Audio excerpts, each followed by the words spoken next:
besides of all, some of the movies show, like this one, that the plane has a horizontal trajectory before penetrating the tower. Yes. But some other movie, like this one, is also claimed to be contemporary, shows sharply descending course. That's right. Yeah. That's right. Like a diving bomber, as you can see it here.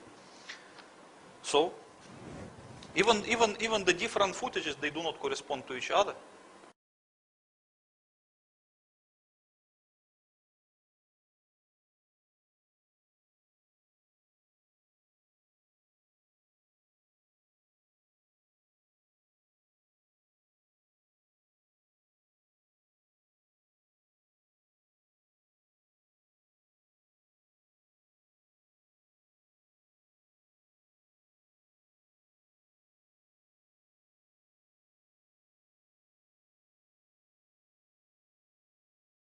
Okay, All of it points to digital manipulation. Besides, the most important is probably this.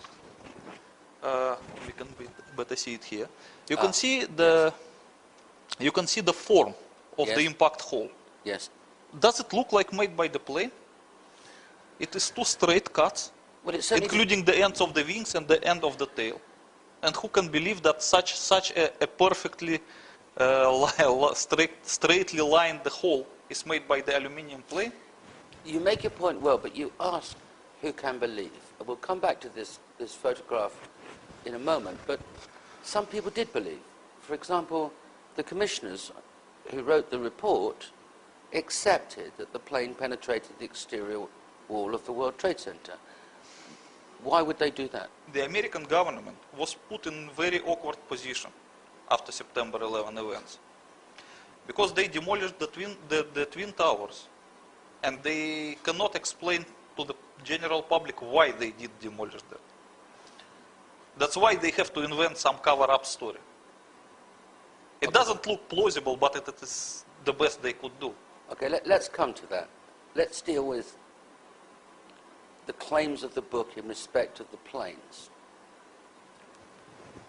In a 45-minute time frame, something hit the World Trade Center and something hit the Pentagon and something landed in Shanksville, because we all saw smoke and fire gushing from the top of the South and the North Tower.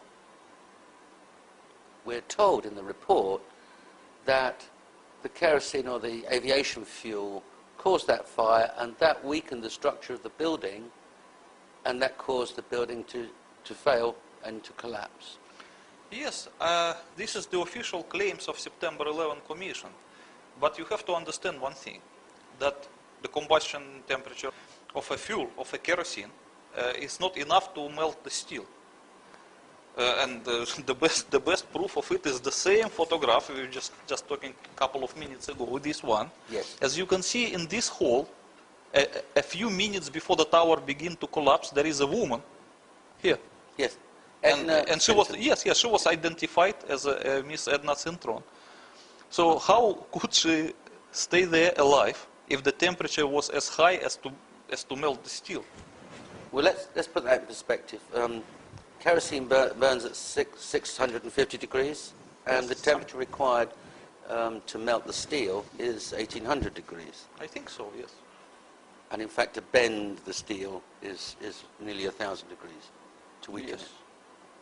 So, if it wasn't the fuel from the planes and them having ignited aluminium, what was it that caused those incredible fires, which we're told weakened the structure of the building?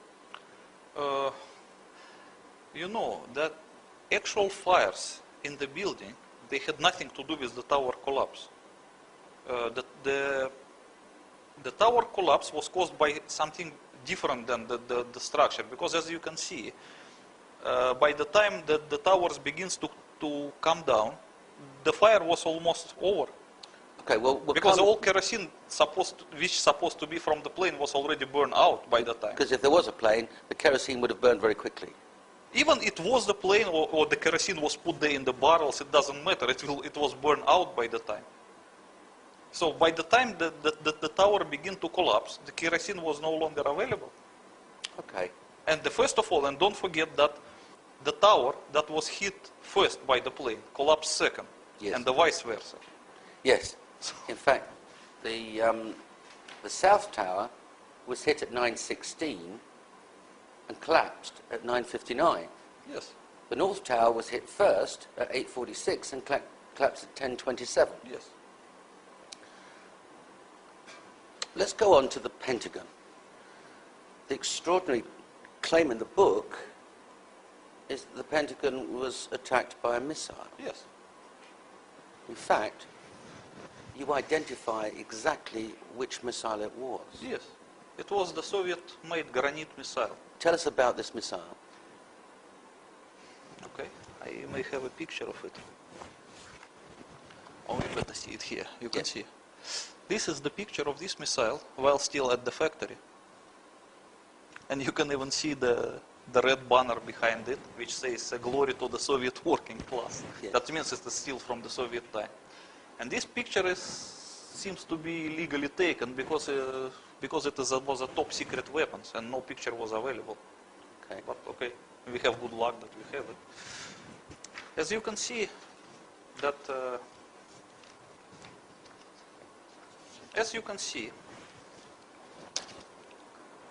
the trajectory of the target, which hit the Pentagon, Yes. does not correspond to the possible trajectory of the passenger plane. One of the The things, passenger plane cannot simply dive like that. one of the things that have been identified by inquirers, such as Loose Change and 9/11 truth seekers, is that the plane supposedly was piloted by a very amateur pilot, and the maneuvers required to do what the Commission suggests the plane did would be virtually impossible. Yes, I agree with that, and I would say even that plane was piloted by the best pilot in the world, he would still not be able to achieve this kind of maneuver. It's not possible for the passenger plane, and not even possible for the military plane. It is only possible for the highly sophisticated missile. Look at this. This sophisticated missile, what kind of a range and where would it be launched from? It was launched most probably from the Atlantic Ocean, from the side of Atlantic Ocean, perhaps 200 miles away, maybe 300 miles away from the coastline. Okay. But I don't know exactly. I just think so.